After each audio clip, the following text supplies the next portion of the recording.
السلام علیکم۔ جب سلطان صلاح الدین ایوبی رحمۃ اللہ علیہ نے فاطمی خلافت کے 2 سالہ حکومت کے بعد اور سلطان نور الدین زنگی رحمۃ اللہ علیہ کی وفات کے بعد سلطان نور الدین زنگی کے بیٹے ملک الصالح کو شکست دے کر جب تخت نشین ہوئے تو اس وقت آپ کو بہت سی مشکلات کا سامنا تھا جن کے ساتھ اکیلے سلطان صلاح الدین ایوبی نے نمٹنا تھا، اور مشکل بات سلطان کے لیے یہ تھی کہ اس وقت سلطان کے سب سے عزیز انسان کا بیٹا ملک الصالح آپ کا دشمن تھا۔ سلطان صلاح الدین ایوبی رحمۃ اللہ علیہ نے تخت سنبھالنے کے بعد پوری سلطنت کا نظام اپنے ہاتھ میں لے لیا اور تمام چیزوں کو بغور مطالعہ کرنے لگے۔ سلطان نے دن دگنی رات چگنی کر کے ایک ایک چیز کا معائنہ کیا اور پوری سلطنت کا نظام بحال کرنے کا حکم دیا۔ اتنے میں سلطان کو بتایا گیا کہ سلطان معظم مصر میں کوئی ایسی مضبوط جیل نہیں ہے جس میں بڑے بڑے قیدیوں اور مجرموں کو رکھا جائے، چھوٹی چھوٹی جیلیں موجود ہیں، ان میں آدھے سے زیادہ مجرم جیل میں موجود غدار سپاہیوں کی وجہ سے بھاگ جاتے ہیں اور صرف بے گناہ بچتے ہیں جو کسی نہ کسی مجبوری کی وجہ سے مجرم بن جاتے ہیں۔ تو سلطان نے اپنے تمام تر توجہ مصر کے مرکز میں بہت بڑی جیل کو تعمیر کرنے پر لگا دی، اور 2 سال کی انتھک محنت اور لگاتار کام کے بعد مصر کے دارالحکومت میں بہت بڑی جیل تعمیر کی گئی جس میں ایک ہی وقت میں 5000 قیدیوں کو رکھا جا سکتا تھا۔ وہ جیل خاص طور پر سزائے موت کے قیدیوں اور عمر قید کے سزا کے قیدیوں کے لیے بنائی گئی تھی، جس میں بڑے بڑے مجرموں کو رکھا جاتا تھا، اور اس جیل میں بہت سے کمرے ایسے بنائے گئے تھے جن میں سلطان کے قریب رہ کر جاسوسی کرنے والے جب پکڑے جاتے تو انہیں کڑی سے کڑی سزا دی جاتی۔ سلطان نے اس جیل میں ایسی ایسی چیزیں بنوائیں جن سے ان کو سزا دے کر ان جاسوسوں کے منہ سے راز اگلوائے جاتے۔ یہ جیل تیار ہو گئی تو ملک بھر سے بڑے بڑے قیدی لا کر اس جیل میں بند کر دیے گئے، اور اب سلطان کا نظام کافی حد تک بہتر ہو چکا تھا۔ سلطان نے علی بن سفیان سے مشورہ کیا اور بتایا کہ میں چند سپاہیوں کے ساتھ جیل کا دورہ کرنے کے لیے جا رہا ہوں۔ میں اپنی آنکھوں سے دیکھنا چاہتا ہوں کہ جس مقصد کے لیے میں نے اس جیل کو تعمیر کروایا تھا اس جیل میں اسی طرح کا نظام ہے یا پھر کوئی گڑبڑ تو نہیں۔ سلطان اپنے چند اہم اور بہادر سپاہیوں کے ساتھ گھوڑے پر سوار ہوئے اور جیل کی طرف روانہ ہو گئے۔ چند گھنٹوں کے بعد دوپہر کا وقت تھا۔ سلطان مصر کی سب سے بڑی جیل میں پہنچ چکے تھے۔ جیلر نے سلطان کا استقبال کیا اور سلطان کو اس جیل کا نظام دکھانے کے لیے ایک ایسی جگہ لے گئے جہاں ایک 17 سالہ نوجوان کو پھانسی دینے والے تھے۔ سلطان اپنی نشست پر تشریف فرما تھے۔ قاضی صاحب بھی موجود تھا۔ جیل کا انچارج بھی سلطان کے دائیں طرف موجود تھا، اور جلاد نے نوجوان کو پھانسی دینے کے لیے اپنی تلوار نیام سے نکالی تو اتنے میں قاضی صاحب نے کہا کہ جس طرح ہمارے سلطان کا حکم ہے کہ کسی بھی قیدی کو سزا موت دینے سے پہلے اس کی آخری خواہش ضرور پوچھنی چاہیے، لہٰذا اس نوجوان کو پھانسی دینے سے پہلے اس کی آخری خواہش پوچھی جائے۔ سلطان اس نوجوان کو بڑے غور سے دیکھ رہے تھے۔ وہ نوجوان شکل سے کسی بھی طریقے سے مجرم نہیں لگتا تھا، جس کے ہاتھ دودھ کی طرح سفید، جس کا چہرہ مکھن سے بھی زیادہ نرم و ملائم تھا۔ سلطان سوچ رہا تھا کہ آخر یہ نوجوان کیسے قاتل ہو سکتا ہے۔ سلطان کو بتایا گیا کہ یہ نوجوان حافظ قرآن بھی ہے۔ سلطان یہ سارا منظر دیکھ رہے تھے۔ سلطان نے قاضی صاحب کو کہا کہ اس قیدی سے میں خود اس کی آخری خواہش پوچھوں گا۔ سلطان اپنی نشست سے اٹھے اور اس قیدی کے پاس گئے اور کہا کہ جیسا کہ تم جانتے ہو کہ اب تمہاری زندگی کے آخری لمحے چل رہے ہیں، تمہیں پھانسی ہونے والی ہے، لہٰذا تمہارے دل میں آخری خواہش ہو تو اس کو بتا دو، اس کو پورا کرنے کی پوری کوشش کی جائے گی۔ تو یہ سن کر وہ نوجوان مسکرانے لگا۔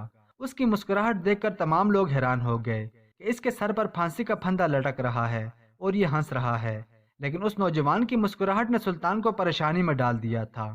سلطان کو اس کی مسکراہٹ میں تجسس پیدا ہونے لگا۔ سلطان نے اس نوجوان سے پوچھا کہ آخر اس مسکراہٹ کے پیچھے کیا راز ہے؟ تو اس نے کہا کہ کیا آپ میری آخری خواہش کو پورا کریں گے؟ تو سلطان نے کہا بے شک۔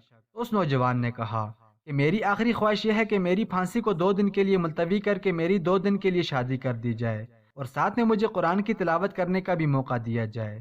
جب یہ بات اس نوجوان نے کہی تو تمام لوگ حیران ہو گئے اور سوچنے لگے کہ یہ کیسا عجیب انسان ہے۔ ہم نے تو سوچا تھا کہ یہ اپنے ماں باپ سے ملنے کی خواہش کرے گا، یا پھر اس نے کسی سے قرض لیا ہوگا، یا اپنے بوڑھے ماں باپ کی مدد کے لیے سلطان سے مدد مانگے گا، لیکن یہ کیسی عجیب خواہش کر رہا ہے۔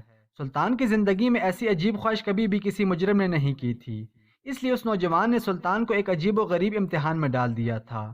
سلطان نے کہا کہ آخر ایسی کیا وجہ ہے؟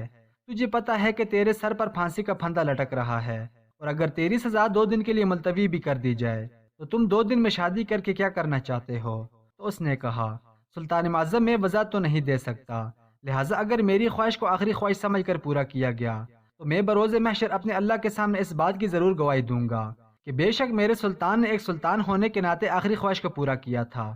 تو اس نوجوان کے یہ الفاظ سن کر سلطان کے دل کی دھڑکن اور تیز ہو گئی۔ سلطان نے قاضی صاحب کو اپنے پاس بلایا اور پوچھا، قاضی صاحب آپ کو لگتا ہے کہ ایک سزائے موت کے قیدی سے کوئی لڑکی شادی کرنے کے لیے تیار ہو جائے گی؟ تو قاضی نے طنزیہ مسکراہٹ کی اور پھر اس نوجوان کو بغور دیکھنے لگا۔ سلطان اس نوجوان سے مخاطب ہوا اور پوچھا کہ تمہیں لگتا ہے کہ ایک قتل کے مجرم سے جس کو سزائے موت ہونے والی ہے اور وہ بھی 2 دن کے بعد، کیا اس سے کوئی لڑکی شادی کرے گی؟ تو اس نوجوان نے کہا، حضور میرے گاؤں میں جا کر اعلان کر دو کہ شمس الدین کو 2 دن کے بعد پھانسی ہونے والی ہے، جو بھی لڑکی اس سے نکاح کرنا چاہتی ہے وہ جیل میں حاضر ہو جائے۔ اس کی یہ بات سلطان کو بڑی عجیب لگی، لیکن اس کی آخری خواہش تھی، لہٰذا سلطان نے اسی وقت سپاہی کو حکم دیا کہ جا کر گاؤں میں اعلان کر دو۔ سلطان کا سپاہی اسی وقت گاؤں کی طرف روانہ ہو گیا اور جا کر پورے گاؤں میں اعلان کر دیا کہ شمس الدین کو 2 دن کے بعد پھانسی ہونے والی ہے۔ ان 2 دنوں میں کوئی بھی لڑکی شمس الدین سے شادی کرنا چاہتی ہے وہ جیل میں حاضر ہو جائے۔ سلطان کا سپاہی پیغام دے کر واپس لوٹا ہی تھا کہ اتنے میں جیل کے سنتری نے آ کر بتایا کہ حضور جیل کے دروازے پر ایک خوبصورت لڑکی جو کہ دلہن کے لباس میں ہے اور اس کے ساتھ ایک قاضی صاحب بھی موجود ہے اور اس کا یہی دعویٰ ہے کہ میں شمس الدین سے نکاح کرنے کے لیے آئی ہوں۔ جب یہ بات اس نے کہی تو تمام قیدی، جیل کی انتظامیہ اور قاضی صاحب حیران و پریشان ہو گئے کہ آخر یہ کیا ماجرا ہے، کہ آخر ایسی کون سی بیوقوف لڑکی ہوگی جو یہ سب کچھ جاننے کے باوجود آئی ہے۔ پھر قاضی صاحب سوچنے لگے کہ ہو سکتا ہے کہ یہ لڑکی اس کی محبوبہ ہو اور انہوں نے ایک دوسرے سے وعدہ کیا ہوگا، لیکن نہ ہی قاضی صاحب جانتے تھے نہ ہی سلطان جانتے تھے کہ اس نوجوان کی اس خواہش کے پیچھے اتنا بڑا طوفان آنے والا ہے۔ لڑکی کو سلطان کے سامنے لایا گیا اور پھر شمس الدین کا اس لڑکی کے ساتھ نکاح کر دیا گیا۔ شام کا وقت ہونے والا تھا اور پھر اس نوجوان نے کہا کہ آج کی رات میرے کمرے میں دیے بجھا دیے جائیں اور ہم دونوں رات جیل کے کمرے میں ایک ساتھ گزاریں گے۔ نکاح ہونے کے بعد شمس الدین اور اس لڑکی کو جیل کے اندر بند کر دیا گیا اور دیے بجھا دیے گئے۔ جیلر چند قدم پر حفاظت کے لیے تعینات رہا۔ سلطان اپنے محل کی طرف لوٹ گئے۔ جب صبح تہجد کا وقت ہوا تو اندر سے لڑکی نے آواز دی کہ جیل کے کمرے کا دروازہ کھولا جائے، تو وہ لڑکی جو دلہن کے لباس میں موجود تھی وہ جیل کے کمرے سے نکلی اور اچانک نظروں سے غائب ہو گئی۔ سپاہی نے سوچا کہ شاید اس لڑکی کو اپنے 2 دن کے دولے سے خوف آ گیا ہوگا، اس لیے جلدی جلدی جیل کو چھوڑ کر بھاگ گئی ہے۔ وقت گزرتا رہا۔ جب سورج طلوع ہوا اور جیسے ہی اس سپاہی نے اندر جا کر دیکھا تو اس کے پیروں تلے زمین نکل گئی، کیونکہ شمس الدین کے کمرے میں ایک لڑکی موجود تھی جس نے مردوں والے کپڑے پہنے ہوئے تھے اور شمس الدین وہاں سے غائب ہو چکا تھا۔ جب سپاہی نے یہ سارا منظر دیکھا تو اسی وقت دوڑنے لگا اور جیل انچارج کے پاس گیا اور اسے ساری صورتحال کے بارے میں بتایا۔ جب جیل انچارج نے یہ سب سنا تو اس کے پیروں تلے زمین نکل گئی اور کہا کہ اب میں سلطان اور قاضی صاحب کو کیا جواب دوں گا کہ میں ایک مجرم کو قابو میں بھی نہ رکھ سکا اور وہ ہمیں دھوکہ دے کر وہاں سے بھاگ گیا۔ جب اس بات کی خبر قاضی صاحب کو ملی تو قاضی اسی وقت جیل میں پہنچ گیا اور آ کر انچارج سے معلوم کیا تو جیل انچارج نے ساری صورتحال کے بارے میں بتایا۔ اب قاضی نے کہا، جو لڑکی شمس الدین کی جگہ کمرے میں موجود ہے میں اس سے ملاقات کرنا چاہتا ہوں۔ جیل انچارج قاضی صاحب کو اس لڑکی کے پاس لے گئے۔ قاضی صاحب نے کہا کہ یہ بات تم بھی اچھی طرح جانتی ہو کہ ہم تمہیں شمس الدین کی جگہ پھانسی تو نہیں دے سکتے، لیکن تمہیں ساری زندگی اس جیل میں ہی گزارنی ہوگی کیونکہ تم نے ایک مجرم کو بھگانے میں اس کی مدد کی ہے۔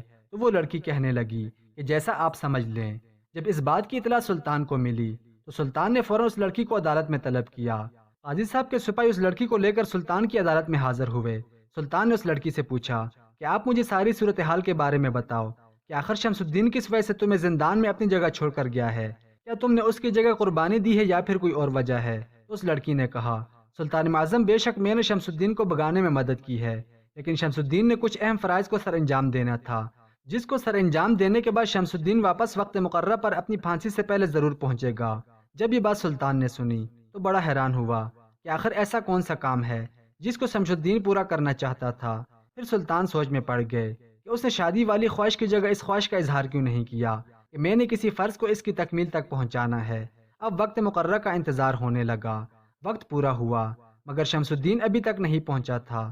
تمام لوگوں کے دلوں میں سوال اٹھ رہے تھے کہ آخر اس لڑکی کا کیا انجام ہوگا۔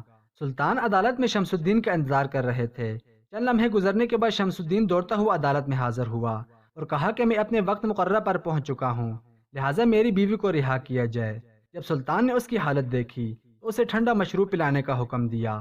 جب اس کی سانس بحال ہوئی تو سلطان نے اس سے سوال کیا کہ سب سے پہلی بات تو یہ ہے کہ آخر تم نے ایسا کون سا فرض نبھانا تھا جس کو نبھائے بغیر تم موت کو گلے نہیں لگا سکتے تھے، اور دوسری بات یہ کہ تم بھی یہ جانتے تھے کہ اگر تم واپس مقررہ وقت پر نہ پہنچتے تو اس لڑکی کو عمر قید ہو سکتی تھی۔ تو اس نے کہا، سلطان معظم، بے شک مجھ سے قتل ہوا ہے، لیکن میں بے وفا اور جھوٹا نہیں ہوں۔ جب اس نے یہ بات کہی تو اس کی یہ بات سلطان کے دل کو جا لگی۔ سلطان نے اس سے پوچھا، مجھے تیری بات کی سمجھ نہیں آئی، تم مجھے ساری صورتحال کے بارے میں بتاؤ۔ آخر تم نے کس کا قتل کیا ہے؟ تمہیں کیوں قاضی نے پھانسی کا حکم سنایا؟ اور تم کون سا فرض پورا کرنے کے لیے گئے تھے؟ تو اس نے کہا، سلطان معظم، میں اپنی محبوبہ سے جان سے بھی زیادہ محبت کرتا تھا۔ یہ لڑکی ایک چھوٹے سے حکیم کی بیٹی تھی، لیکن جب ہمارے گاؤں کے 3 لڑکوں کو پتہ چلا کہ میں حکیم صاحب کی بیٹی کو پسند کرتا ہوں تو وہ حسد میں حکیم صاحب کی بیٹی کو بری نظروں سے دیکھتے اور ہر روز اس کو تنگ کرتے۔ حالانکہ بات یہاں تک پہنچی کہ ایک دن حکیم صاحب اپنے دواخانے سے مریضوں کے ہجوم کی وجہ سے لیٹ پہنچے تو ان تینوں نے موقع پا کر حکیم صاحب کے گھر میں گھس گئے اور حکیم صاحب کی بیٹی کی عزت پر حملہ کر دیا۔ لیکن یہ میری خوش قسمتی تھی کہ میں کسی کام کی وجہ سے اس وقت حکیم صاحب کے گھر کے پاس سے گزر رہا تھا۔ جب میں نے حکیم صاحب کی بیٹی کی چیخنے کی آواز سنی تو دوڑتا ہوا اس کے گھر میں گیا تو دیکھا کہ 3 لڑکوں نے حکیم صاحب کی بیٹی کو گرایا ہوا ہے۔ ان میں سے ایک لڑکے نے اس کو دبوچا ہوا ہے۔ میں نے اس سے کہا کہ تم اس لڑکی کو ابھی اور اسی وقت چھوڑ کر چلے جاؤ ورنہ انجام برا ہوگا۔ تو ان تینوں نے خود کو مجھ پر غالب سمجھا اور کہا، ہم نہیں جا رہے، تم کیا کرو گے؟ میں نے انہیں بہت سمجھانے کی کوشش کی، تم یہاں سے چلے جاؤ۔ الٹا انہوں نے مجھے قتل کرنے کے لیے مجھ پر حملہ کر دیا اور حکیم صاحب کی بیٹی کے کپڑے پھاڑنے لگے۔ جب میں نے صورتحال ہاتھ سے جاتے ہوئے دیکھی تو میں نے اسی وقت ایک خنجر نکالا اور ان تینوں کو اسی وقت قتل کر دیا۔ یہ سب میں نے اپنی جان بچانے اور حکیم صاحب کی بیٹی کی عزت کی خاطر کیا، اور اس بات کے تمام گواہ گاؤں والے تھے۔ لہٰذا قاضی صاحب نے ان تینوں کے قتل کے جرم میں مجھے پھانسی کی سزا سنا دی۔ یہ سن کر سلطان بھی پریشان ہو گئے۔ پھر سلطان نے پوچھا، آخر ایسا کون سا فرض تھا جو تم خود نبھانے اس قید خانے سے چلے گئے تھے؟ تو اس نے کہا، سلطان معظم، ہمارے گاؤں میں ایک بوڑھی عورت رہتی تھی اور اس کی ایک جوان بیٹی تھی، اور اس بوڑھی عورت نے اپنی ساری زندگی کی جمع پونجی سے اپنی بیٹی کے لیے سونے اور زیورات بنا کر رکھے تھے، اور چور اور ڈاکوں کی وجہ سے اس نے امانت کے طور پر اس نے مجھے دے دیے تھے، اور اس کی امانت کو میں نے ایک جنگل میں چھپا کر رکھ دیا تھا۔ اس لیے میں نے جنگل سے جا کر وہ سونے کے سکے اور زیورات نکالے اور بوڑھی عورت کے حوالے کرتے ہوئے اسے خدا حافظ کہہ کر وہاں سے چلا آیا۔ جب سلطان نے ساری بات سنی تو سلطان نے قاضی صاحب سے کہا، قانون تم نے بھی پڑھا ہے، لیکن اتنا قانون میں بھی جانتا ہوں کہ ایک انسان اپنی جان اور عزت کی خاطر اگر اگلے بندے کو قتل کر دے تو اس کے بدلے میں کوئی قصاص نہیں ہوتا، لہٰذا تم نے کس قانون کے تحت اس کو سزا سنائی؟ یہ سن کر قاضی صاحب سر جھکائے کھڑا ہو گیا۔ پھر سلطان نے اس لڑکی اور شمس الدین کو رہا کر دیا اور اس کی امانت داری اور دیانتداری کے بدلے میں 1000 سونے کے سکے بھی تحفے میں دیے، اور اس طرح وہ سلطان صلاح الدین ایوبی رحمۃ اللہ علیہ کے دعائیں دیتے ہوئے وہاں سے رخصت ہو گئے۔ دوستو، لیکن ایک بات سچ ہے کہ ایسی صورتحال میں سچا چاہنے والا ہی مدد کر سکتا ہے، جس طرح شمس الدین کی محبت جو کہ ایک غریب حکیم کی بیٹی تھی، اگر حکیم کی بیٹی وفا نہ کرتی تو شاید شمس الدین کی بے گناہی کبھی ثابت نہ ہوتی۔ اس لیے دوستو، چاہے جیسے بھی حالات ہوں، کبھی اپنے چاہنے والوں کا ساتھ نہیں چھوڑنا چاہیے، کیونکہ مشکل وقت میں ہی تو اپنوں کا پتہ چلتا ہے۔